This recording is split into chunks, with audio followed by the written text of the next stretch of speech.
चम चमा चम बाजे घुंघरू, बाजे घुंघरू, हाथों में दीपक लेकर आरती करूं, बाजे चम चम चम चम। अरे थोड़ा थोड़ा पीछे हो जाइएगा सभी लोग आनंद के साथ में।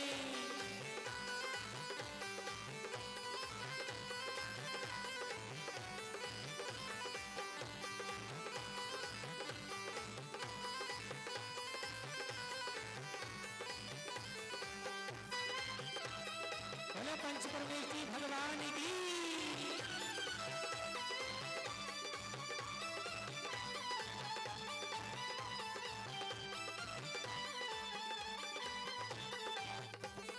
यह विधि मंगल आरती कीजिए, यह विधि मंगल आरती कीजिए, पंच परम पति भज सुख लीजिए, पंच परम पति भज सुख लीजिए।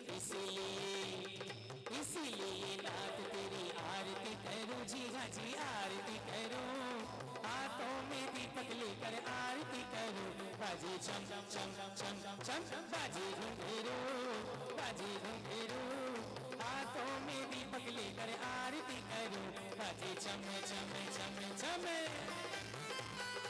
झूमते हुए आनंद के साथ में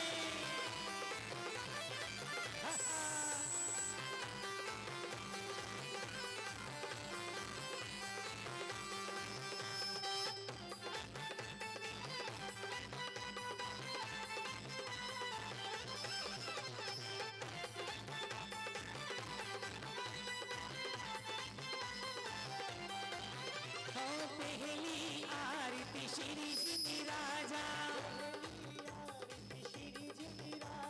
दर्शन देखती ताप फैलाया, तेरी हो रही जय जयकार, बाबा हो बाबा तेरा सच्चा है दरबार, बाबा हो बाबा, बाबा हो बाबा मेरे बाबा हो बाबा, बाबा हो बाबा सच्चा तेरा ही दरबार, बाबा हो बाबा कहते तेरी जय जयकार, बाबा हो बाबा।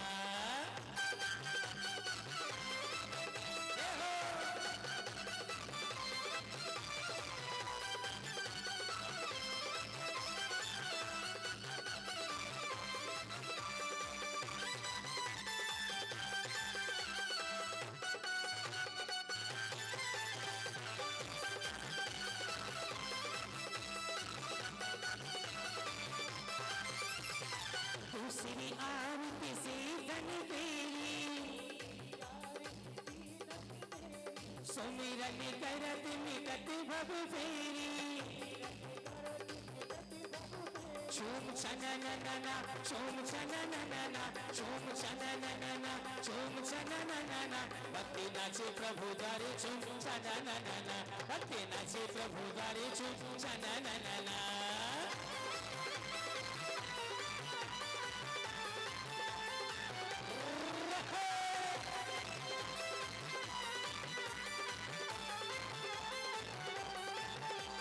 ढोल बाजे रे नगाड़ा बाजे रे, ढोल बाजे रे नगाड़ा बाजे रे, बड़े बाबा के और छोटे बाबा के और संभव सागर के दरबार में हम सब नाचे रे, छोटे बाबा के दरबार में हम सब नाचे रे। ढोल बाजे रे नगाड़ा बाजे रे, ढोल बाजे रे नगाड़ा बाजे रे, बड़े बाबा के छोटे बाबा के संभव सागर के दरबार में हम सब नाचे रे, छोटे बाबा के दरबार में हम सब नाचे रे।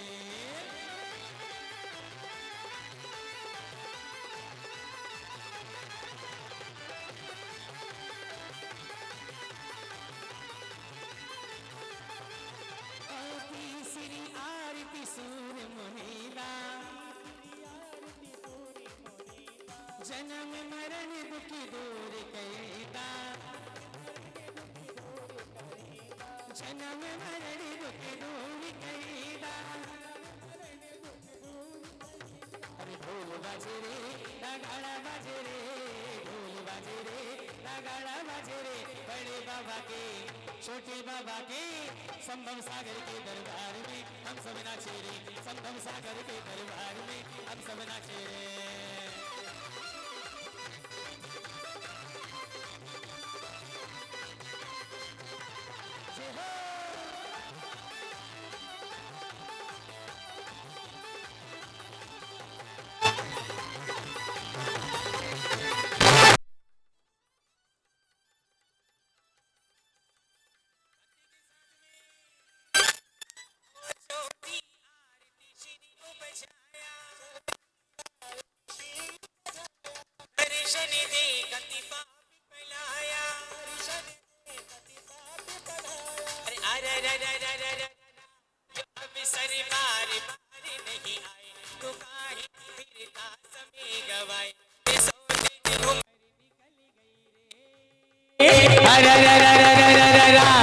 अब सर बार बार नहीं आए, उठाई फिर का समय गवाए, सोती उम्र निकल गई रे।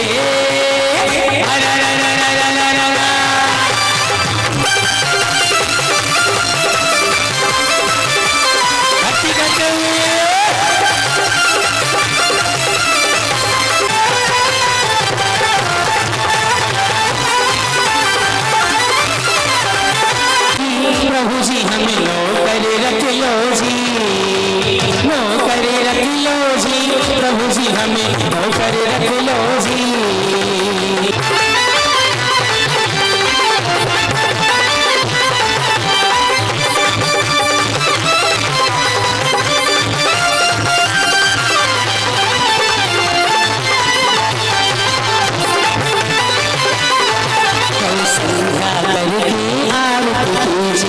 अपनो जन्म सफल कर लीजिए, संध्या करके आरती कीजिए, अपनो जन्म सफल कर लीजिए। सोनी कभी ओ मेरा जिया हर्षाया गुरुदेव जी, मेरा जिया हर्षाया गुरुदेव जी, मेरा मन हर्षाया गुरुदेव जी, मेरा जिया हर्षाया। मैं तो आरती उतारूं रे आदिश्वर स्वामी की।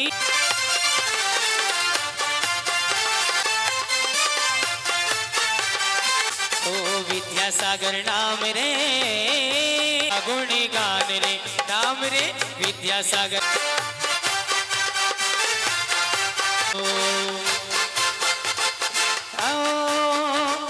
तेरी भक्ति रचाऊं मैं विद्यासागर महाराज, ओ मेरे विद्यासागर महाराज।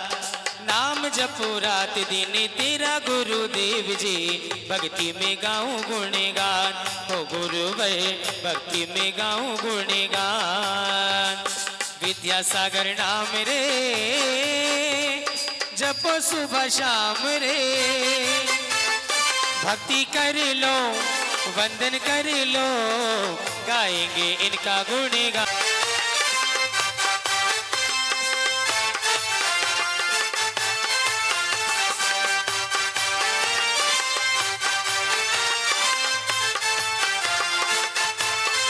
गुरुवर का मुखेड़ा सोना लगेगा, आज उतारे आरतियां। गुरुवर सभी जन मंगल हारे आरतियां।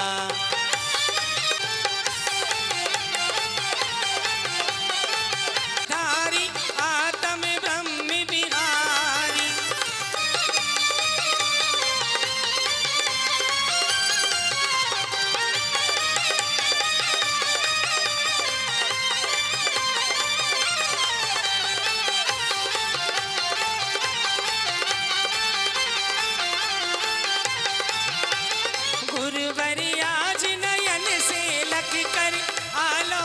सुख पाया, भक्ति भाव से आरती करके भूला नहीं समाया, मेरे गुरुवर भूला नहीं समाया।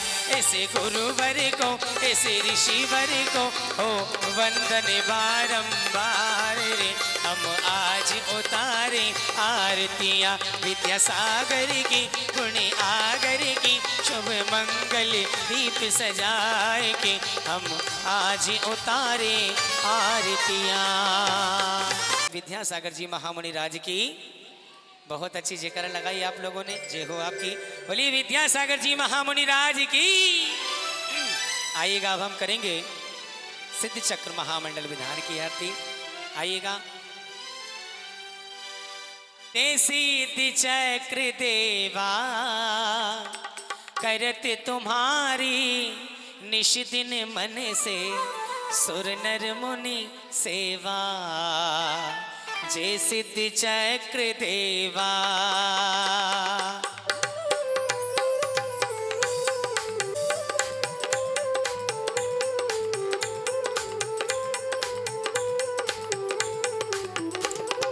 ज्ञानावरण दर्शनावरणी मोह अतिराया,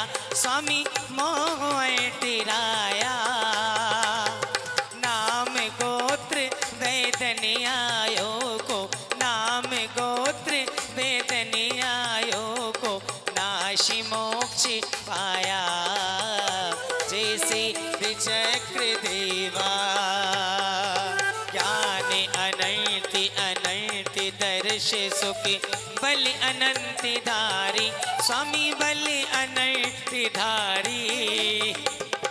अव्यावाति अमूर्ति अगुरु लघु अव्यावाति अमूर्ति अगुरु लघु अवगाहन धारी जैसे चक्र देवा।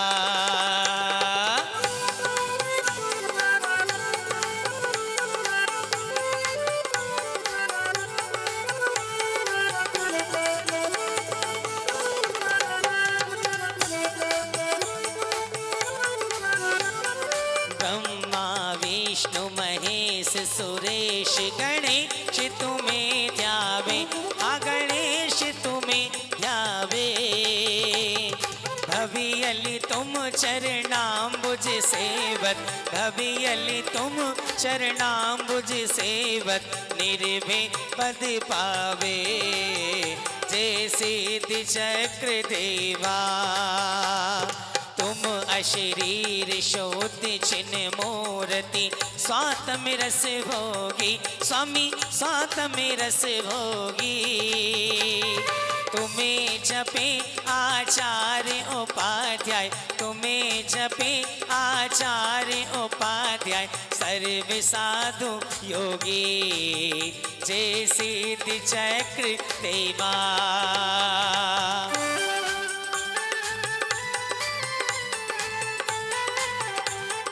बोलो सिद्धि चक्र मंडल विधान की।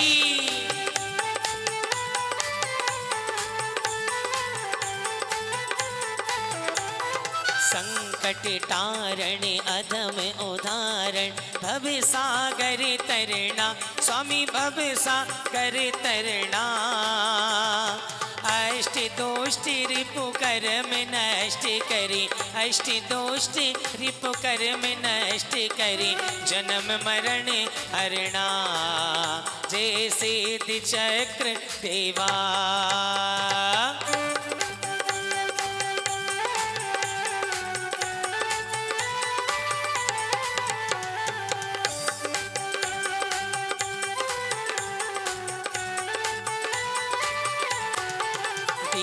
दुखी असमर्थ दरिद्री निर्धन तन रोगी स्वामी निर्धन तन रोगी। सीति चाय भयते सीति चक्र को ध्याय भयते सुर नर सुख भोगी जैसे चक्र देवा। डाकिनी शाकिनी भूति पिशाचिनी वंतरि उपसरेगा स्वामी वंतरि उपसरेगा। नाम लेते भग जाए चिनक में सब अंतर बाधा जैसे चक्र देवा। बोलो सिद्धि चक्र महामंडल विधान की।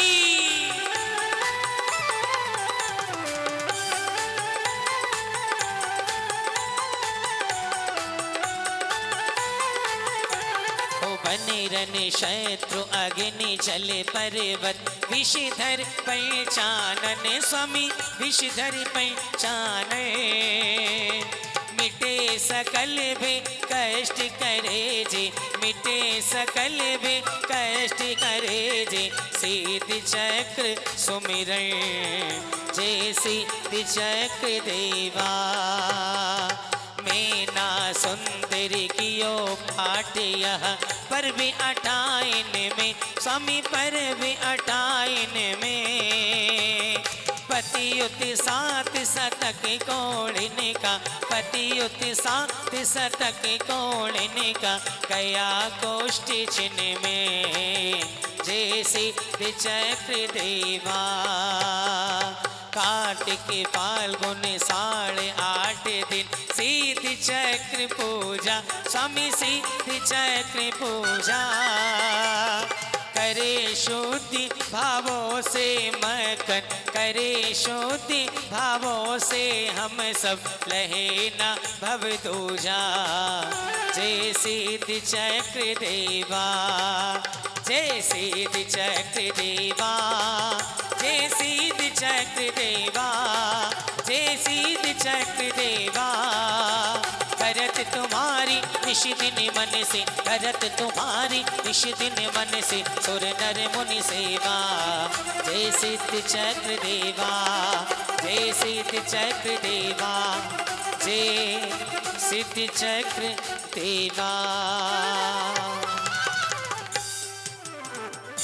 अच्छा,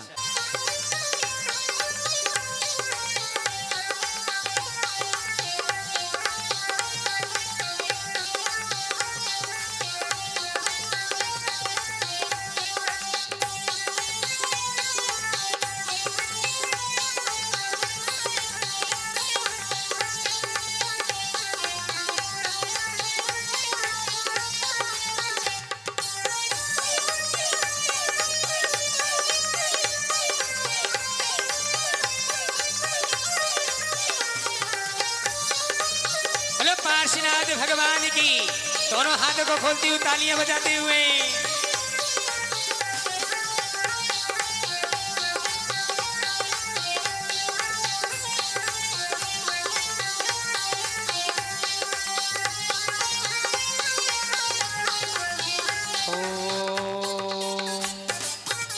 बोलिए पार्श्वनाथ भगवान की। ये सभी है जिन वाणी मैया, करो पार मेरी नैया। तुम्हें वंदना कर रहे हैं सभी, तुम्हें वंदना कर रहे हैं सभी। आइएगा सभी लोग अपने अपने स्थान पर विराजमान होइएगा और सुनेंगे श्रद्धेय अविनाश भैया जी के मुखारविंद से जिनवाणी माँ का रसवासादन। बोलिए द्वादशांग जिनवाणी माता की। आइएगा प्रवचन के तुरंत पश्चात यहाँ अंताक्षरी का प्रोग्राम है। आइए सभी लोग व्यवस्थित हो जाएं पहले। चलिए दोनों हाथों को जोड़ लीजिए। आवाज कहाँ जा रही है? Hello hello.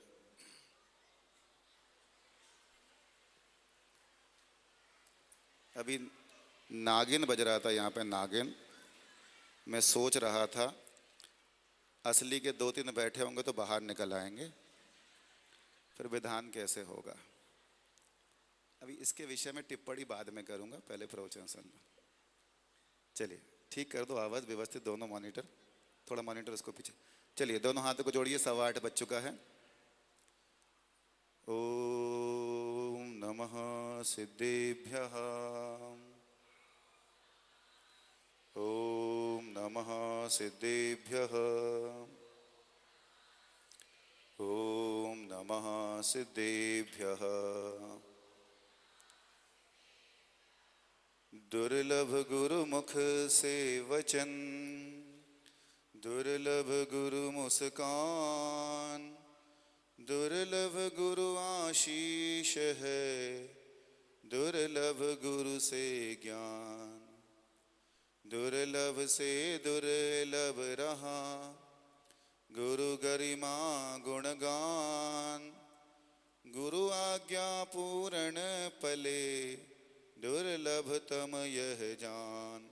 श्री पंच परमेष्ठी भगवान की, 24 तीर्थंकर भगवान की जोरदार जयकारा करें। संत शिरोमणि आचार्य भगवान गुरुदेव श्री विद्यासागर जी महाराज की, आचार्य भगवान श्री समय सागर जी महाराज की, निर्यापक श्रमण श्री 108 संभव सागर जी महाराज की, समस्त मुनि संघ की, सिद्ध चक्र महामंडल विधान की। कल हमने सिद्ध भगवान के 8 गुणों के अर्घ चढ़ाए थे। आज से द्विगुणित अर्घ की यात्रा प्रारंभ हो गई। कल मैंने आपके सामने कर्म सिद्धांत की बात रखी थी कि संसार में हर व्यक्ति को अपने किए हुए कर्म का फल मिलता है। जो जैसा करता है उसको वैसा मिलता है। टिट फॉर टैट, जैसे को तैसा। थोड़ा बेस डालो। और आज हम दूसरे विषय को लेकर के चल रहे हैं जिसका नाम है पुण्य और पाप। संसार में जो कुछ भी दिख रहा है आपको, ये सब पुण्य और पाप की माया है। पुण्य क्या है और पाप क्या है? आचार्य कुंद कुंद स्वामी से जब पूछा गया कि भगवान पुण्य क्या है और पाप क्या है, तो कुरल काव्य में कुंद कुंद स्वामी कहते हैं कि मुझसे ये मत पूछो कि पुण्य क्या है और पाप क्या है, मुझसे ये मत पूछो कि पुण्य क्या है और पाप क्या है। एक डोली में बैठा है, एक डोली उठा रहा है। एक व्यक्ति शिखर जी जाते डोली के अंदर बैठा हुआ है और दूसरा व्यक्ति उस डोली को उठा रहा है। यही पुण्य और यही पाप। एक सेठ बन करके गादी पर बैठा हुआ है और दूसरा उसके पैर दबा रहा है। एक महलों में बैठा हुआ है और एक के पास में झोपड़ी है। एक के पास भरपेट भोजन है, दूसरे के पास में अभाव है। अमीर आदमी सोचता है कि भूख लगे तो क्या क्या खाऊं। सुनना ध्यान से। अमीर आदमी सोचता है कि भूख लगे तो क्या क्या खाऊं, और गरीब आदमी सोचता है कि भूख लगे तो क्या खाऊं। समझ में आ रहा है? अमीर आदमी सोचता है कि शादी में जाना है, कौन कौन से कपड़े पहनूं, पुराने पहनूं कि नए पहनूं, कि बिल्कुल नए अभी जो लेकर आए ब्रांडेड वो पहनूं। पर गरीब आदमी सोचता है उसके पास में क्या पहनूं। दोनों के क्या में बड़ा अंतर है। अमीर आदमी और गरीब आदमी में एक अंतर और होता है। क्या अंतर होता है? अमीर आदमी सुबह से लेकर शाम तक अपनी शक्कर को कंट्रोल करने के लिए डॉक्टर की लाइन में लगता है, और गरीब आदमी सुबह से शाम तक शक्कर की दुकान, कंट्रोल की दुकान पर शक्कर लेने के लिए लाइन में लगता है। ज़्यादा अंतर नहीं है। ये सब कैसे मिला? कर्कश है, आवाज़ में मिठास नहीं है। ये सब कैसे मिला? पुण्य और पाप से। हम सब ने पिछले भवों में निश्चित तौर पर पुण्य तो किया है, क्योंकि हमको जैन कुल की प्राप्ति हो गई। जैन कुल की प्राप्ति होने के पश्चात भी निर्गंत गुरु का सानिध्य हमको मिल गया, और हम सब लोग आज सिद्धों की आराधना करने का सौभाग्य यहाँ पर कर रहे हैं। ये हम सबके पुण्य का उदय नहीं, सातिशय पुण्य का उदय, क्योंकि हर किसी के भाव नहीं बनते सिद्ध चक्र मंडल विधान करने के। अब मैं अपने मूल बात पर आता हूँ। दो तरह का पुण्य होता है। एक सामान्य पुण्य होता है और एक विशेष पुण्य होता है। सामान्य पुण्य क्या होता है और विशेष पुण्य क्या होता है? जैसे बैंक में आप पैसा रखते हैं, एक बचत खाता होता है, कभी भी कितना भी पैसा डालो, कभी भी कितना भी पैसा निकालो, चालू अकाउंट बचत खाता। और एक होता है फिक्स डिपॉजिट, जिसको आप लोग एफडी बोलते हैं। एफडी में ज़्यादा ब्याज मिलता है कि बचत खाते में? बोलो जल्दी। एफडी में ज़्यादा मिलता है ना। इसी प्रकार से कुछ कार्य ऐसे हुआ करते हैं जिसमें हमको सातिशय पुण्य का बंध होता है, और कुछ कार्य ऐसे होते हैं जो सामान्य रूप से हमारे लिए पुण्य का बंध किया करते हैं। आप सुनना चाहेंगे कौन से ऐसे काम है जिससे हमें एफडी के समान बड़ा ब्याज मिले, सातिशय पुण्य मिले? एक बार का किया हुआ पुण्य हमें भव भव तक मिल सकता है। आप लोग जानना चाहेंगे, सुनना चाहेंगे? तो सुनिए, वो सौभाग्य आपको मिल रहा है। सबसे पहले आचार्य परमेष्ठी अपने शास्त्रों में लिखते हैं कि जो जिनेंद्र भगवान का मंदिर बनाता है, क्या बनाता है? अब हम में इतनी ताकत तो नहीं है कि कोई एक व्यक्ति मिलकर के पूरा मंदिर बना दे। हो सकता है कई बरले लोग हैं इस भारत की भूमि पर जिन्होंने एक व्यक्ति ने ही अपनी चंचला लक्ष्मी से मंदिर बनाया है। सबसे पहला पुण्य कौन सा है? अपनी चंचला लक्ष्मी से, अपने कमाए हुए धन से, अपने पैसे से हमको क्या बनाना है? किसका मंदिर बनाना है? जिनेंद्र भगवान का। भगवान का नहीं, भगवान तो बहुत है धरती पर, अभी लफड़ा हो जाएगा। सबके भगवान अलग अलग हैं, समझ में आ रहा? सबके भगवान अलग अलग हैं। जिनेंद्र भगवान का, वीतराग भगवान का जनालय बनाना है, वीतराग भगवान का मंदिर बनाना है, पहला पुण्य है जो ऐसा पुण्य करता है। शास्त्रों में लिखा है, प्रतिष्ठा पाठ में लिखा हुआ है कि जो धनिया के दाने के बराबर, कितना बड़ा धना, धना घर में होता है ना धना, वो धनिये के दाने के बराबर जो मंदिर बनाता है, उसके पुण्य को संसार में कोई भी कहने में समर्थ नहीं होता। फिर आचार्य कहते हैं दूसरा पुण्य क्या होता है? वह कहते हैं जो जिनेंद्र भगवान की प्रतिमा को विराजमान करता है। प्रतिमा भी कितनी बड़ी? वो कह रहे राई के दाने के बराबर। अब राई के दाने के बराबर तो बनती नहीं है, कहने की बात है जो राई के दाने के बराबर भी जिनेंद्र भगवान की प्रतिमा को बनाता है, उसके पुण्य को गणधर परमेष्ठी भी नहीं कह सकते। यहाँ पर इतने लोग बैठे हैं, मैं समझता हूँ अधिकांश लोगों ने अपनी तरफ से कहीं भी भारत में एक एक भगवान जरूर विराजमान किया। किस किस ने किए? थोड़ा हाथ ऊपर करके बताएंगे। बहुत सारे लोग, अधिकांश लोगों ने किए। और राजधानी में तो क्या बन रहा है? विद्योदय तीर्थ बन रहा है, और विद्योदय तीर्थ में भी सहस्त्रकूट जिनालय बन रहा है। और सहस्त्रकूट जिनालय में तो सब लोग कम से कम एक प्रतिमा आप लोगों ने, अधिकतम लोगों ने दे करके रखी। कितना सातिशय पुण्य है आपका, बहुत बड़ा पुण्य है। बहुत बड़ा सौभाग्य है आपका कि आपने भगवान को, वीतराग भगवान को विराजमान करने का सौभाग्य प्राप्त किया है। वो सौभाग्य हर किसी को प्राप्त नहीं होता। मैं उस चामुंडराय के विषय में सोचता हूँ जब कभी कि चामुंडराय का कितना पुण्य रहा होगा, चामुंडराय का कितना पुण्य रहा, जिसने कितने बड़े 57 फीट के बाहुबली भगवान खड़े कर दिए। कितना पुण्य होगा उसका।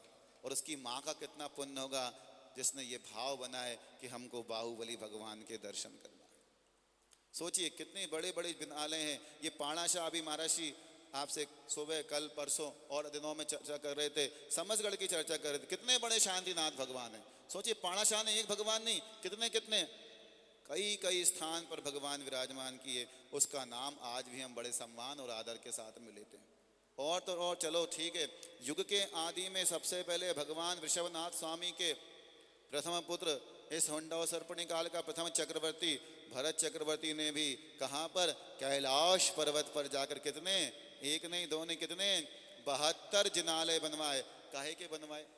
पत्थर के, लोहे के, लकड़ी के नहीं, सोने चांदी हीरे मोती की प्रतिमाएं बनवाई। सोचो कितना पुण्य रहा होगा। एक रख देता उतना ही पुण्य नहीं समझता था।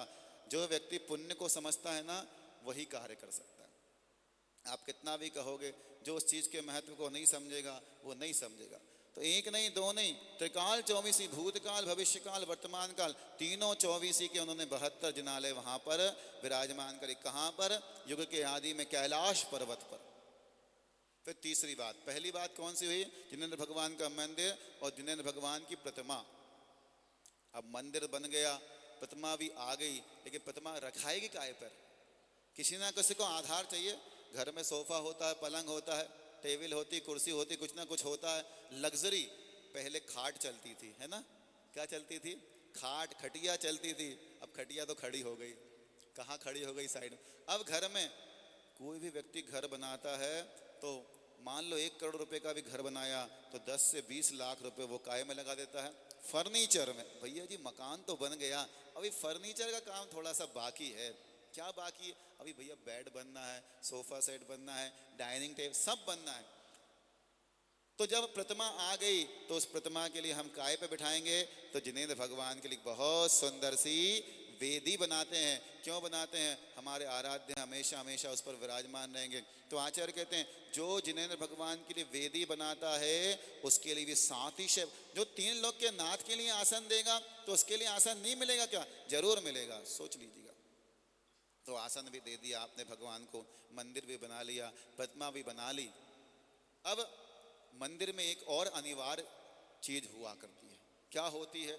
अभी मैं पहले बड़ी बड़ी चीज बताऊंगा, बाद में छोटी छोटी बताऊंगा। सबसे जब मंदिर बन जाता है, तैयार हो जाता है, तो सबसे ऊपर क्या बनाते हैं? बोलो ना, मुझे थोड़ा कम सुनाई पड़ता, जोर से बोलो। शिखर बनाते हैं। क्यों बनाते हैं शिखर?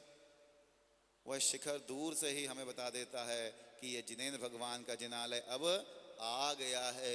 ऊंचे ऊंचे शिखरों वाले, आप लोग भजन तो गाते हैं, कुंडलपुर में जाते हैं दूर से ही भगवान का शिखर दिख जाता है। श्रवण बेलगोला में जाते हैं दूर से ही बाहुबली भगवान की प्रतिमा दिख जाती है। दिखती कि नहीं दिखती? और शिखर जी के जब पहाड़ चढ़ते हैं तो नीचे ही से ही दिख जाती वो पारसनाथ। हे भगवान, और इतनी ऊपर लगता है ना देखने में, इतनी ऊपर जाना पड़ेगा, पर कोई बात नहीं, धीरे धीरे धीरे धीरे एक एक कदम भी चलते जाते हैं। और जब ऊपर पहुंच जाते हैं तब नीचे की ओर देखते हैं, हम इतनी ऊपर आ गए। होता कि नहीं होता? एडवांटेज होता है ना? तो क्या बनाना? चौथे नंबर पर भगवान का शिखर। शिखर सामान्य नहीं होता, शिखर बहुत महत्वपूर्ण हुआ करता है। अपने जीवन में प्रयास करिएगा कभी। अभी मैं सिर्फ 4 चीज के नाम आगे भी बता रहा हूं। प्रयास करिए, अगर आपके पास संपत्ति है तो पहले तो एक जिनेंद्र भगवान का मंदिर बनाइए। नहीं है कोई बात नहीं, तो भगवान की एक जिनेंद्र भगवान की प्रतिमा, चाहे छोटी हो चाहे बड़ी हो, चाहे सोने की हो, चांदी की हो, हीरे मोती की हो, कैसी भी पाषाण की हो, धातु, एक जिनेंद्र भगवान की प्रतिमा को विराजमान कीजिए। प्रतिमा विराजमान नहीं कर पा रहे, कोई बात नहीं, जिनेंद्र भगवान के लिए आसन दीजिए, वेदी बनाइए। और अगर आपका पुण्य है, साथी से पुण्य, आपके पास पैसा है, तो उस पैसे को आप काहे में लगा दीजिए? जिनेंद्र भगवान के शिखर, क्योंकि शिखर जितना ऊंचा होगा उतना ही आपके जीवन में उन्नति के द्वार खुलते चले जाएंगे। हम पैसा लगा देते हैं कहाँ? घूमने के लिए। सुनता हूँ कई लोग बताते हैं फलाना चंद आज वहाँ पर गया है, विदेश गया है, विदेश यात्रा करके आया है, फॉरेन गया है, रिटर्न आया है लाखों रुपए खर्च करके। अब उससे कहो भैया 5 लाख रुपए मंदिर में दे दो, वेदी बनना है। 50 लाख 1 करोड़ रुपए तो वो विदेश घूमने में खर्च करके आ जाएगा, पर उसके जाने से 5 लाख रुपए 10 लाख रुपए में ऐसा सोचेगा जैसे उसको छाती पे पत्थर रख दिया। लगता कि नहीं? दान देने के लिए बहुत पुण्य चाहिए, ध्यान रखो मैं क्या बोल रहा हूँ। विदेश घूमने में, गाड़ियों में घूमने में, बंगले में घूमने में पुण्य नहीं चाहिए, उसमें तो पाप का ही बंद नियम से होगा। लेकिन जो व्यक्ति भगवान के लिए दान देता है मंदिर के लिए, उसका पुण्य अपने आप बढ़ता चला जाता है। पुण्यवान व्यक्ति ही दान दे सकता है, ध्यान रखो। मैं क्या बोल रहा हूँ, पैसे की बात नहीं कर रहा, मैं पैसे की बात नहीं कर रहा, मैं आपसे पुण्य, आज पुण्य और पाप की बात कर रहा हूँ ना। जिसके पल्ले में पुण्य होगा, आप लोग ये सोचते हो भैया जी जब बोली लगती है तो पैसे वाले को आप बुला लेते हो, पैसे वाले का सम्मान, ध्यान रखना पैसे वाले का नाम नहीं आता, जिसने उस पैसे का त्याग किया है, दान दिया है, छोड़ा है। मूर्छा परिग्रह, मूर्छा को परिग्रह कहा है, और जिसने मूर्छा का त्याग कर दिया है उसके लिए हमेशा दान मान सम्मान किया जाता है। जिसके पास पैसा रखा हुआ उसका कोई सम्मान नहीं करता, जिसके घरों में लाखों करोड़ों रुपए रखे ना, उसको कोई यहाँ मंच पर नहीं बुलाता। लेकिन जिस व्यक्ति ने त्याग कर दिया है उसकी सभी लोग अनुमोदना करते। कितनी चीजें हो गई अभी? 4 हो गई ना, याद रहेंगे। पहले कौन कौन सी हो गई? पहले एक साथ बोलो, पहला मंदिर, दूसरा प्रतिमा हो गई, तीसरा वेदी और चौथा शिखर। अब शिखर तो बन गया, पर कहते हैं अभी शिखर पूरा नहीं है। क्या करना है? क्या लगाना है? कलश लगाना है। जब आप लोग किसी की शादी में जाते हो, खूब अच्छे ढंग से तैयार हो गए ना, अब क्या करते हो? जाने से पहले एक बार और कुछ करते हो? क्या करते हो? या तो फुस फुस, समझ में आ रहा? सेंट लगा लेते, लगाते कि नहीं लगाते? परफ्यूम लगाते नहीं। अब देखिए शिखर पर कलश जो होता है वो बहुत पुण्यात्मा जीव ही चढ़ा पाता है। बहुत पुण्य चाहिए। शिखर तो बना लिया, पर शिखर के ऊपर कलश चढ़ाना और सोने पे सुहागा वाली बात हो गई। और अभी भी पूरा नहीं हुआ, सुनो अभी क्या बाकी रह गया है? हैं? क्या रह गया? ध्वजा रह गई है। लहर लहर लहराए केसरिया झंडा जिनमत का। वह झंडा, हर देश की अपनी ध्वजा होती है, उसी प्रकार के जिन शासन का ध्वजा होती है वह फहरती है, तब कहीं जाकर के मंदिर की पूर्णता हो पाती है। तो ये जो मैंने आपको अभी 6 बातें कही हैं उनका आप ध्यान रखेंगे, प्रयास करेंगे जीवन में। अगर आपके पास में संपत्ति है, पैसा है, धन है, तो उसको पाप में उपयोग नहीं करो, उसको व्यसनों में, खाने पीने में, मौज मस्ती में। मौज मस्ती कितने दिन की? कितना विदेश घूम आए, 15 दिन घूम करके आ गए, फिर आना तो यही है, महीना भर। हाँ तीर्थ यात्रा जाते तो कोई बाधा नहीं है, वो भगवान की भक्ति है। अब सुनो, ये जो मैंने आपको बातें बताई ये सब पुण्य बढ़ाने के साधन है। एक बार आपने कर लिया तो हमेशा हमेशा आपके अकाउंट में, जैसे एफडी होती है उसमें एक बार पैसा डाल दिया तो उसमें हमेशा हमेशा आपके लिए ब्याज मिलता जाता है।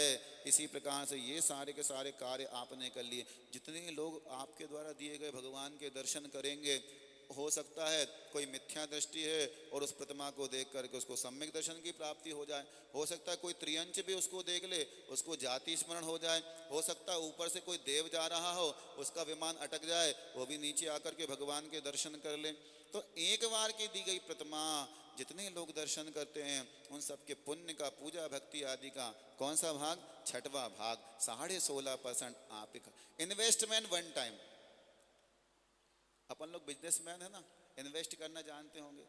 वन टाइम इन्वेस्टमेंट, एक बार इन्वेस्टमेंट करो और हमेशा हमेशा उसका क्या मिलेगा? ब्याज मिलेगा। अब ये तो भैया जी बड़ी बड़ी बातें हो गई, क्योंकि इसमें बोलियां बहुत बड़ी बड़ी जाती हैं, लाखों लाखों में जाती हैं, करोड़ों करोड़ों में जाती, कोई बात नहीं। अब कुछ मध्यम मार्ग आप लोगों के लिए। दूसरा विषय, इसी से जुड़ा हुआ दूसरा विषय। अब देखिए जब भगवान बैठ गए तो भगवान के ऊपर भी कुछ लगाते हैं। मस्तक पे कुछ लगाते हैं क्या? क्या लगाते? छाता, छत्र लगाते हैं। क्यों लगाते हैं? भगवान पर छत्र कितने लगाते हैं अपन? 3 लगाते। क्यों लगाते हैं? 3 लोग के नाते। लेकिन ये तो सबका पता है कि 3 लोग के नाते, इसलिए 3 छत्र लगाते हैं। लेकिन जब भगवान पर हम छत्र लगाते हैं, उसके छत्र का एक आकार होता है। कैसा आकार होता है? सबसे पहले कौन सा साइज का लगता है? सबसे बड़ा, फिर उससे छोटा, फिर उससे भी छोटा। ऐसा क्यों करा आपने? पहले छोटा लगा लेते, फिर और बड़ा लगाते, फिर और बड़ा लगा लेते। क्यों ऋषभ भैया, ऐसा क्यों करा? सब आप ही को बताने भैया जी, हम तो सुनने बैठे हैं।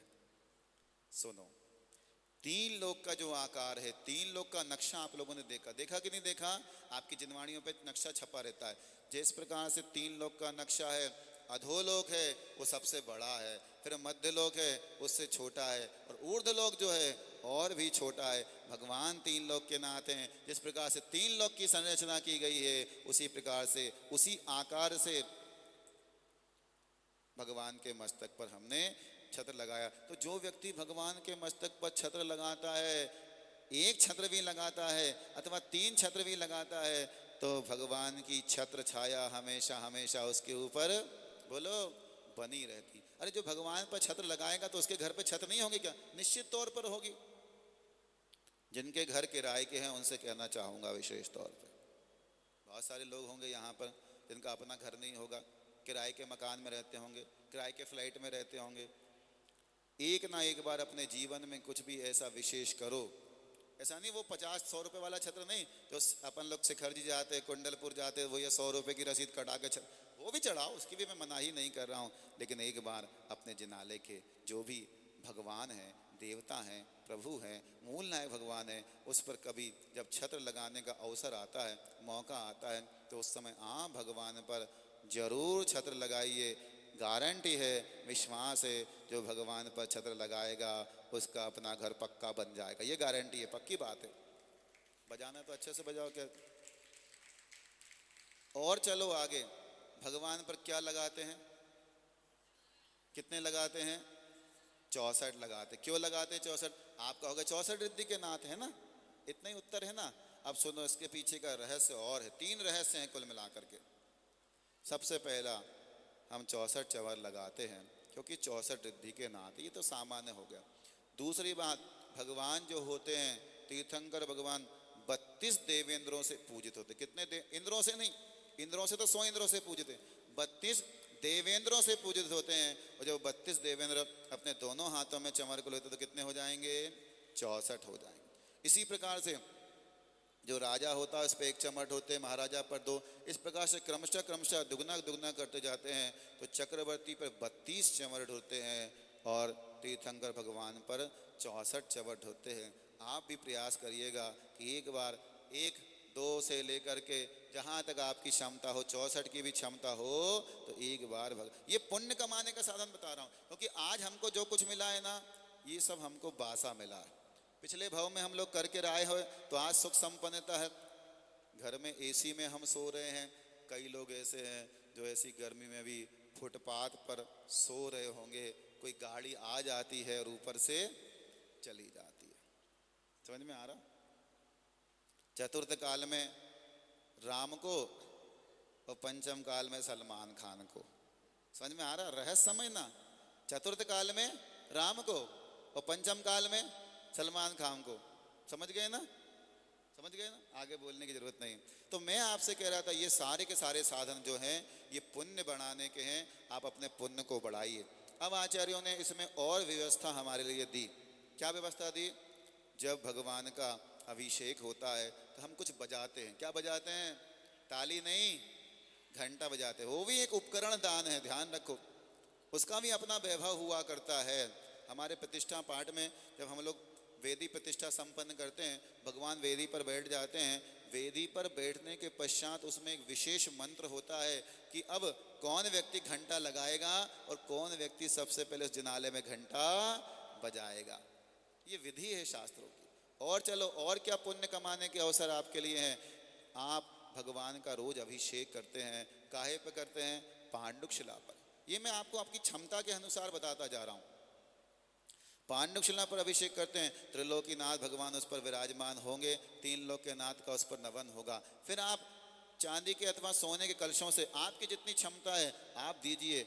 आज व्यक्ति बहुत सारे व्रत करता है, 64 रिद्धि आदि आदि। कोई महिलाएं हमारी पंचकर्मी पंचकर्म बहुत सारे व्रत करती हैं, उद्यापन भी करती हैं, शास्त्रों में उद्यापन की विधि को पढ़ो, क्या है उद्यापन की विधि।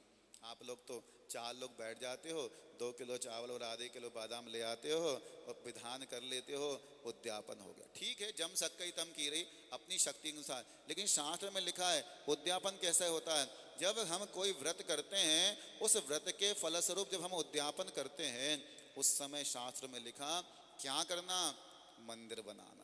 क्या करना, भगवान की प्रतिमा को विराजमान करना। क्या करना, मंदिर में उपकरण दान देना। उपकरण दान का अर्थ क्या है, यही है, छत्र है, चंवर है, भामंडल है, घंटा है, भगवान की झारी है, कलश है, पांडुशला आदि आदि, ये सब भगवान का वैभव होता है।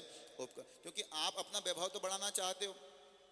आपका पुराना मकान पुराना था, उसमें एसी नहीं था, उसमें किसी प्रकार का फर्नीचर नहीं था, जो आपका रसोई घर था मॉडर्न नहीं था, पुराना जमाने का कोई ऐसा फर्शी का उसमें एक पटला लगा था। आज आपने उस मकान को तोड़ करके बढ़िया लग्जरी वास्तु के हिसाब से पूरा सेट कर लिया, पर हमारे भगवान का मंदिर वैसे ही रहेगा? नहीं। जैसे आप चाहते हो हमारा वैभव बढ़े, तो जब आप भगवान का वैभव बढ़ाओगे तब कहीं जा कर के आपका वैभव बढ़ेगा। आप सोचते हो हमारा मंदिर वैसा का वैसा रहे, ऐसा नहीं होता। ध्यान रखो, भगवान का वैभव बढ़ाओगे तो स्वयं का वैभव बढ़ेगा। अपनी बात को पूरी करूं उससे पहले अभी थोड़ा सा और इस विषय को पूरा कर दूं। 4 प्रकार की व्यवस्था होती है, आप लोगों ने सुन रखा होगा। अकबर बादशाह अपने सिंहासन पर विराजमान है और बीरबल वहां पर आए हुए हैं। अकबर ने बीरबल से कहा, बीरबल 4 प्रकार के लोगों को लेकर के आना। कितने प्रकार के? 4 प्रकार के लोगों के। वैसे आप लोग 4 लोगों की बातों में आ जाते हो, ये बात अलग है। 4 प्रकार के लोगों को लेकर के आना। कौन कौन से? उन्होंने कहा, पहला व्यक्ति ऐसा हो जो यहाँ का भी हो और वहाँ का भी हो। दूसरा व्यक्ति ऐसा हो जो यहाँ का भी नहीं हो और वहाँ का भी नहीं हो। तीसरा ऐसा जो यहाँ का तो हो पर वहाँ का नहीं हो। और चौथा जो यहाँ का नहीं हो पर वहाँ का हो। आपको समझ में आ रहा है? यहाँ वहाँ की बात आ जाएगी अभी, और जिनको समझ में जिन्होंने पढ़ा है सिद्धांत उनको समझ में आ जाएगी बहुत जल्दी। बीरबल ने कहा, जहाँ पना 1 हफ्ते का समय दीजिए, 1 हफ्ते के बाद आपके 4 प्रश्नों के उत्तर लेकर के मैं धर्म सभा में, आपकी राज्यसभा में उपस्थित हो जाऊंगा। ठीक है। और बीरबल चला गया। 1 हफ्ता गुजर गया, राज्यसभा भरी हुई है। देखते हैं आज अकबर महाराज ने जो 4 प्रश्न किए थे बीरबल से, बीरबल उन 4 प्रश्नों के क्या उत्तर लेकर के आता है। और 4 महानुभावों को लेकर के वह आ गया और आकर के सामने खड़ा कर दिया। महाराज, आपने प्रश्न दिए थे, उन 4 प्रश्नों के उत्तर क्या प्रश्न दिए थे और क्या उत्तर लेकर आए हो? महाराज, आपका पहला प्रश्न था, एक व्यक्ति ऐसा हो जो यहाँ का भी नहीं हो और वहाँ का भी नहीं हो। कहाँ का? यहाँ का भी नहीं हो और वहाँ का। ये रहा आपका पहला प्रश्न का उत्तर। एक भिखारी जिसने अपने जीवन में पिछले जन्म में कुछ पुण्य नहीं किया, कोई दान नहीं किया, कोई व्रत नहीं किया, कोई उपवास नहीं किया, कोई महाराज को आहार नहीं दिया, कुछ नहीं किया, तो इस भव में इसके पास में कुछ भी मिलने वाला नहीं है। भीख मांग रहा, दर दर की ठोकर खा रहा है। और इस भव में भी वह कोई दान पूजा व्रत नियम उपवास संयम आहार दान आदि नहीं कर रहा। जहाँ पना ये यहाँ का भी नहीं है और वहाँ का। आप लोग देखते जाना अभी 4 में आपका नंबर कौन सा है। पहला व्यक्ति एक भिखारी है जिसने पिछले भव में कोई दान पूजा व्रत नियम उपवास कुछ नहीं किया, इस भव में इसको कुछ नहीं मिला और इस भव में भी वो कुछ नहीं कर रहा, आगे भी उसको कुछ मिलने की उम्मीद नहीं है। ये है आपके पहले प्रश्न का उत्तर कि ये यहाँ का भी नहीं और, समझ में आ रहा है ना। दूसरा नंबर, एक व्यक्ति और है, हमारे नगर का सेठ है महाराज।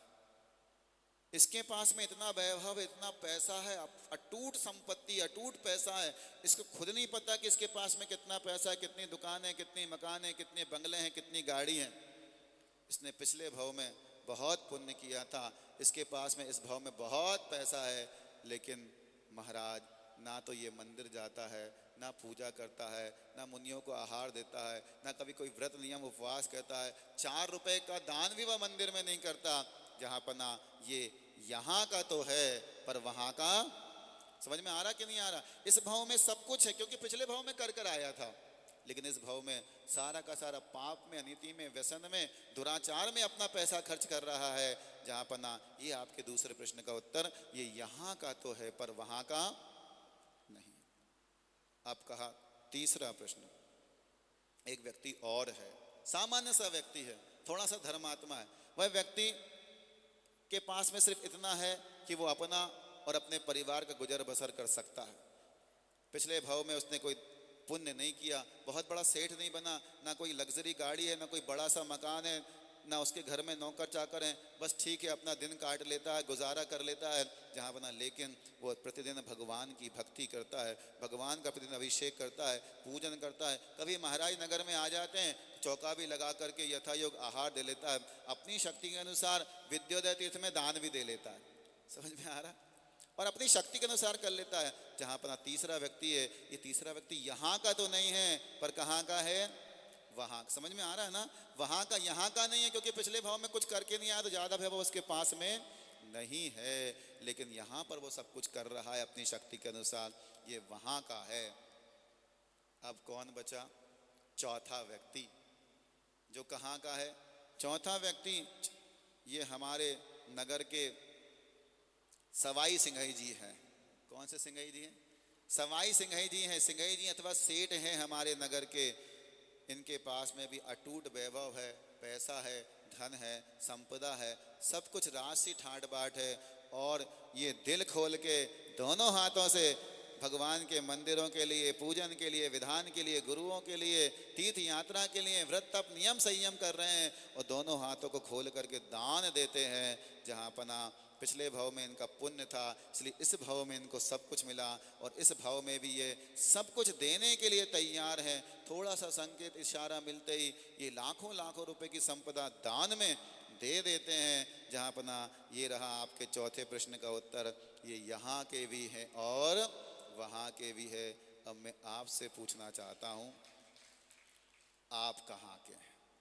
पहला है अथवा दूसरा है अथवा तीसरा है अथवा चौथा है? बोलो, सही सही बोलियो, कौन सा है? ऋषभ भैया कौन सा है? चौथा। ऋषभ भैया चौथा कह रहे हैं। और किसका कौन? सब लोग अपना अपना देख लो। जो दिल खोल करके, मैं हमेशा एक बात कहता हूँ, दान करने के लिए बड़ा दिल चाहिए, पाप करने के लिए दिल चाहिए ही नहीं है। दान करने के लिए बड़ा दिल चाहिए।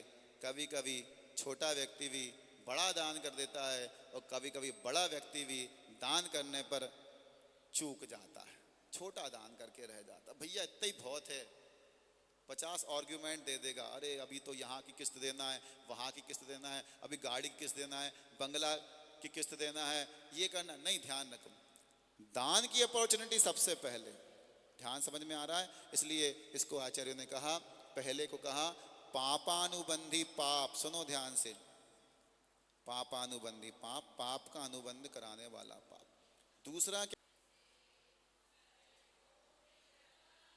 जीवन के चौराहे पर मैं सोच रहा कब से, जाऊं तो किधर जाऊं यह पूछ रहा मन से, पथ भूल गया हूँ मैं, तुम राह दिखा इतनी सी विनय, चरणों में लाखों को उबारा है, मुझको भी उबारो तुम, मझधार में है नैया उस पार लगा दो तुम, मझधार में हूँ अटका उस पार लगा देना, इतनी सी विनय तुमसे, चरणों में ना माता तू दया करके,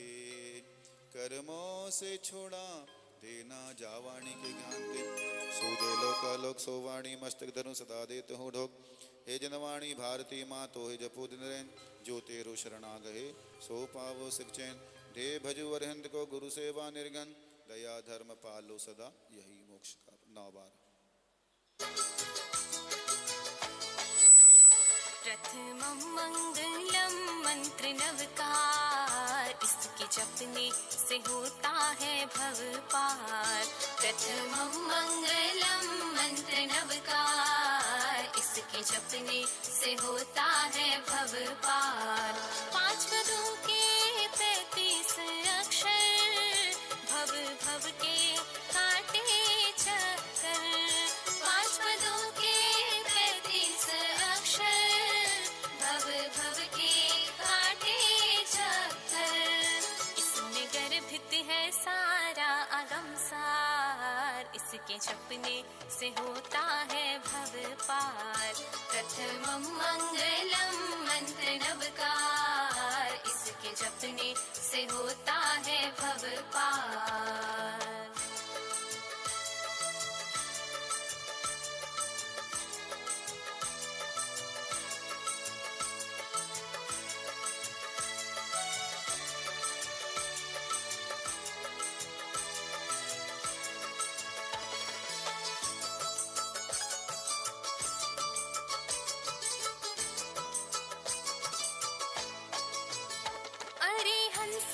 आचार्य उपाध्याय, सर्व साधु को मेरा नमन। गुण समूह है ये 108, अष्ट कर्मों को देते ये काट। गुण सुमिरन करे हम भी जरा सा, जिना गम का है साल भरा सा। गुण सुमिरन करे हम भी जरा सा, जिना गम का है साल भरा सा। पिलिए प्याला हम भी तो जरा सा, जपते जपते जपते जपते ही निकले मेरे प्राण। वीर प्रभु से हम मांगे ये वरदान। प्रथमं मंगलम मंत्र नवकार, इसके जपने से होता है भव पार।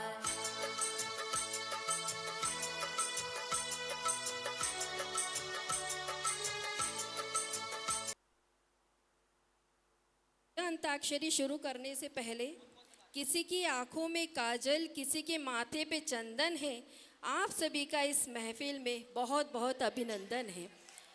मैं इसी आशा से आपको सारे राउंड्स बताना चाहते हैं। उसके लिए पहले मैं एक टीम क्रिएट करूंगी जिसमें हम लोग चिट से सिस्टम उठाएंगे।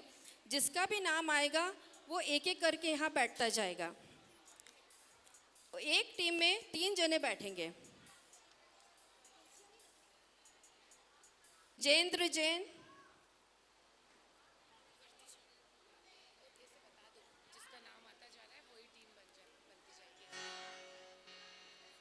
जिसका नाम आता जा रहा है वो ही टीम में बैठेंगे, क्योंकि हमारे पास नाम तो बहुत सारे आए हैं लेकिन हमारे पास लिमिट समय है और लिमिटेड सीट ही है।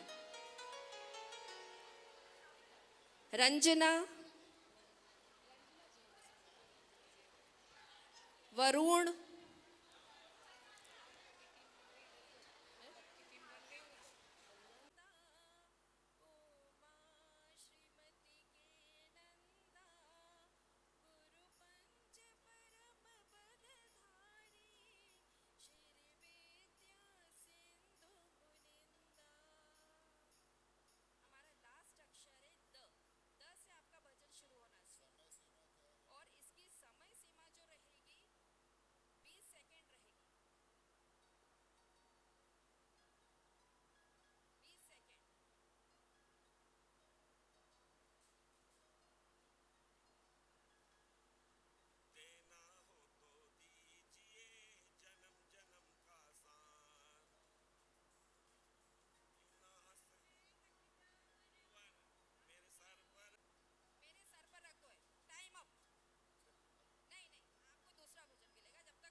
हमको बुलाना हर साल बाबा, हर साल बाबा, रखना हमको बुलाना हर साल बाबा, हर साल बाबा, रखना हमारा ख्याल बाबा। आपका अक्षर आता है ब। ब। हेलो हेलो हेलो, ठीक है। 20 सेकंड। बाबा तू दया करके। गलत हो गया। इसमें आपकी माइनस, सॉरी मैं बताना भूल गई, माइनस मार्किंग भी है इसमें। अब अभी फर्स्ट राउंड है। +10 है और अगर गलत गाए तो -10। वह है ना, तो बाबा कहाँ है, भजन नहीं है। तो चलिए तो भजन है, देखो आप उसमें छेड़खानी नहीं कर सकते। समय समाप्त हो गया। चलिए। जल्दी, समय समाप्त हो गया। 20 सेकंड तक। Time up, time up. नहीं नहीं, चलिए नेक्स्ट करें। नेक्स्ट करें।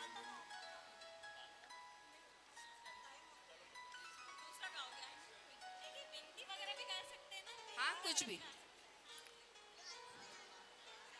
शेर विद्यासागर गुरुवर हमारे, संसार सिंधु के तुम हो किनारे। शेर विद्यासागर गुरुवर हमारे, संसार सिंधु के तुम हो किनारे। शेर विद्यासागर। रोम रोम से निकले गुरुवर नाम तुम्हारा, गुरु नाम तुम्हारा। रोम रोम से निकले गुरुवर नाम तुम्हारा, गुरु नाम तुम्हारा। ऐसा दो वरदान कि फिर ना पाऊं जन्म दोबारा। रोम रोम से निकले गुरुवर नाम तुम्हारा, गुरु नाम तुम्हारा।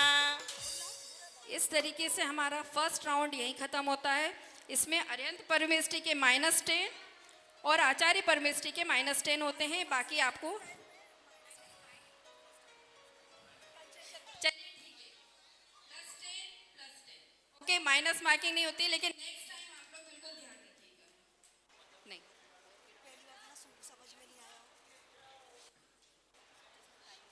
पर्ची दूंगी, उसमें जो भी शब्द मिलता है आपको 1 मिनट में उसमें जितने ज़्यादा से ज़्यादा भजन आप गा सकते हो। जैसे आपने गुरुवर ही दिया है, मैंने गुरुवर पे आपने 2 भजन गाए तो आपको 20 मार्क्स मिलेंगे, 3 गाए तो 30, है ना। ऐसे आपको पूरा नहीं गाना है, सिर्फ थोड़ा सा कि भजन समझ में आ जाओ, नेक्स्ट भजन ले लेना है। 1 मिनट का टाइमर रहेगा इसमें। आप एक चीट उठा लीजिए।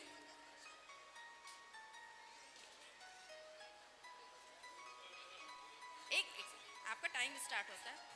आपका शब्द है गुरुवर। स्टार्ट। हमको दीजिए जन्म जन्म का साथ। तुमने एक ही भजन याद करा, पिछली बार भी वही गलत बोला था, ये बार भी वही गलत बोला।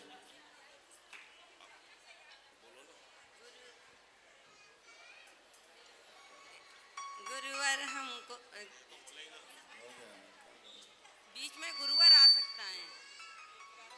गुरुदेव दया करके मुझसे छुड़ा देना, इतनी सी विनय तुमसे चल।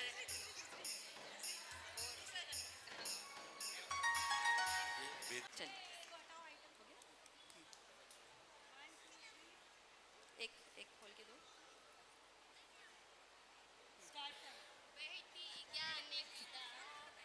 बधाई ज्ञान की दान। गुरुवर तुम्हारे द्वार विद्या सा बहती। बजे कुंडलपुर में बधाई, कि नगरी में वीर जन में महावीर जी। बधाई हो बधाई, बधाई हो महावीर की। नहीं, +10। नेक्स्ट।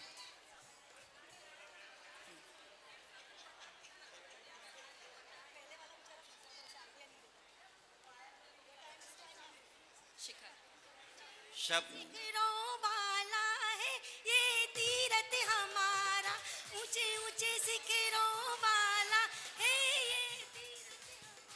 घर जी जाएंगे, प्रभु को मनाएंगे, प्रभु को मना के हम भक्ति रचाएंगे, करेंगे अपना। अपने शिखर जी का बड़ा सुंदर नजारा है, अपने Shikhar ji. Thank you thank you thank you. बहुत बढ़िया, आपके 30 मार्क्स।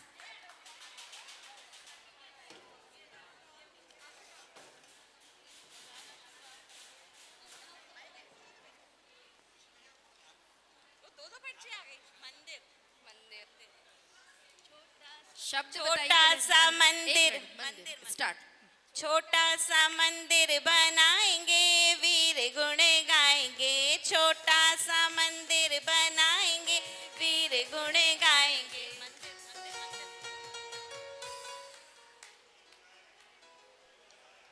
मंदिर में बैठी चार सखियां करे विद्यासागर की बतिया, मंदिर में बैठी चार सखियां करे गुरु। एक टाइम अप। 2। इसी तरीके से ये हमारा राउंड यहीं खत्म होता है।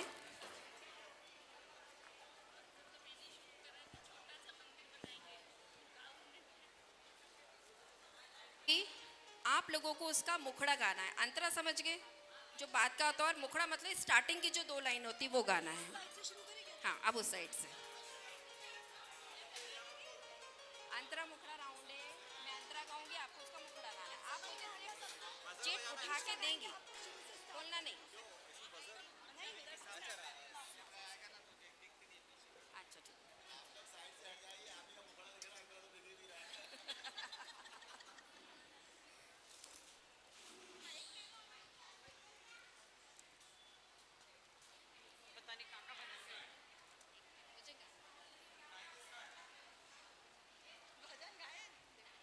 मैं एक लाइन गाऊंगी, आपको उसका मुखड़ा गाना है ना। अगर आपने गलत गाया तो आपका -10 मार्किंग होगी, इसमें माइनस मार्किंग है। अगर नहीं आता है तो आप शांत रहिए, मत बोलिए। धन दौलत क्या मांगो, मुस्कान ये दी तुमने, हमें गुरु भक्ति की ये पहचान दी तुमने।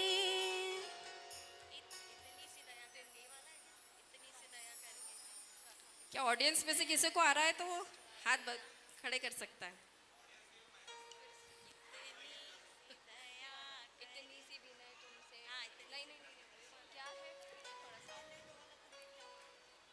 Time up.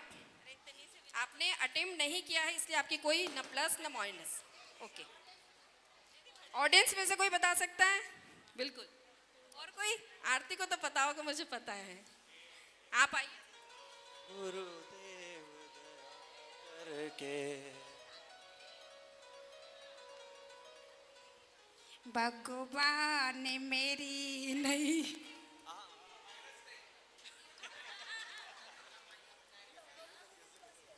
विद्यासागर गंगा। गलत। मैं और कोई कोई नहीं गा पाएगा, मुझे पता है। बता दो।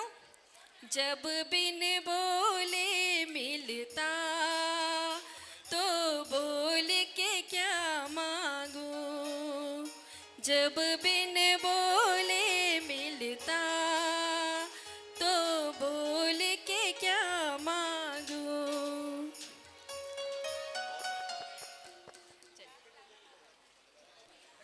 हम निकालेंगे।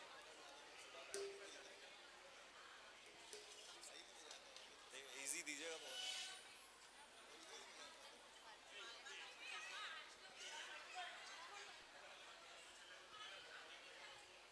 सुर नर मुनि जन तुम चरणों में निश दिन शीश झुकाते हैं।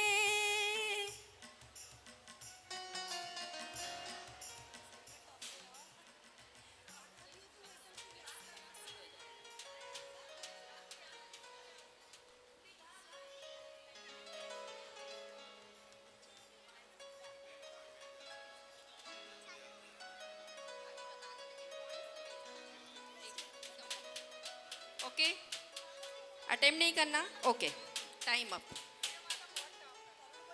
ऑडियंस नाम है तेरा तारणहारा, कब तेरा दर्शन होगा, तेरी प्रतिमा इतनी सुंदर, तू कितना सुंदर होगा। आपने थोड़ी धुन चेंज कर दी।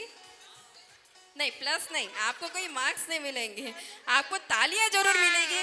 ऑडियंस जरा एक बार इनके लिए तालियां जरूर बजा दीजिए। चलिए देखती है आपको कौन सा भजन आता है।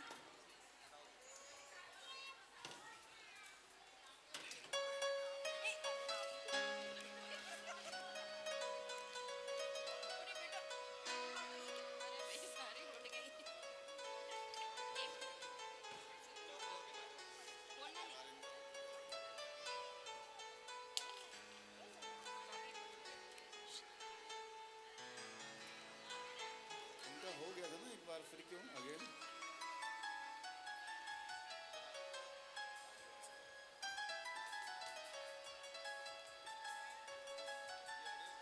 कहूँ किसको मेरी दुखी दास्ताए, व्याकुल है मनवा नहीं चैन पाए, तू ही मुक्ति दाता। तुम ही देवता हो, तुम ही मेरी पूजा, तुम ही मेरे भगवन, तुम ही नित्य पूजा। इसके वर्डिंग से, तू ही मोक्ष गामी प्रभु पार्श्व स्वामी, तेरे चरण में मेरी वंदना है। इन्हें गाना इन्होंने आइडेंटिफाई कर लिया था, भले वर्डिंग्स ना हो, क्योंकि वर्डिंग्स बहुत चेंज होते रहते हैं, फ्लक्चुएट होते रहते हैं हर भजनों में, इसलिए +10।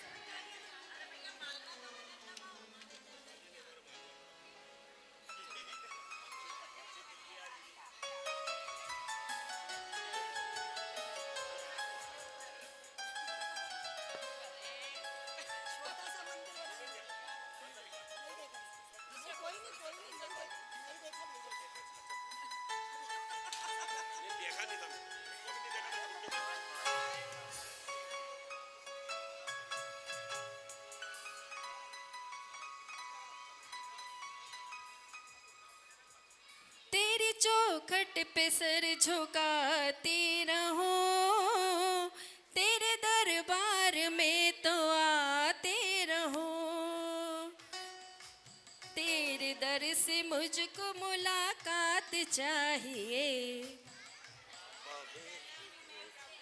साथ चाहिए, नित्य एक प्रभु साथ चाहिए, जन्म जन्म में प्रभु तेरा साथ चाहिए। +10। आप लोगों को कैसा लग रहा है? जरा एक बार ताली बजा के मुझे बता दीजिए कि मज़ा आ रहा है कि नहीं आ रहा है, क्योंकि भक्ति करने में तो सबको मज़ा आना ही चाहिए। इसी तरीके से हमारे ये 3 राउंड यहीं ख़त्म होते हैं। हाँ, चलिए अभी 3 राउंड के पश्चात अरहंत टीम का स्कोर है 40, सिद्ध का है 30, आचार्य का है 30, उपाध्याय का है 30। इस प्रकार से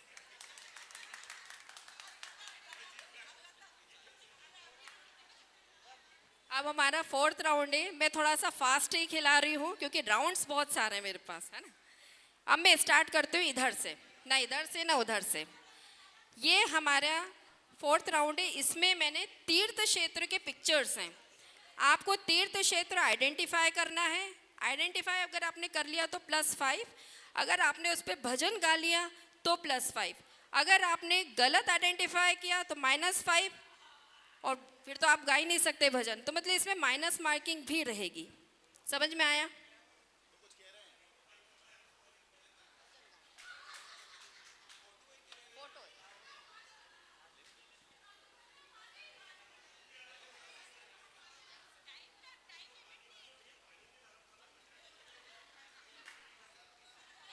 श्री बाहुबली भग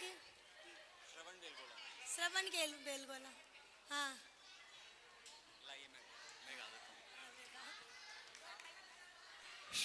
बाहुबली भगवान का मस्तकाभिषेक, बाहुबली भगवान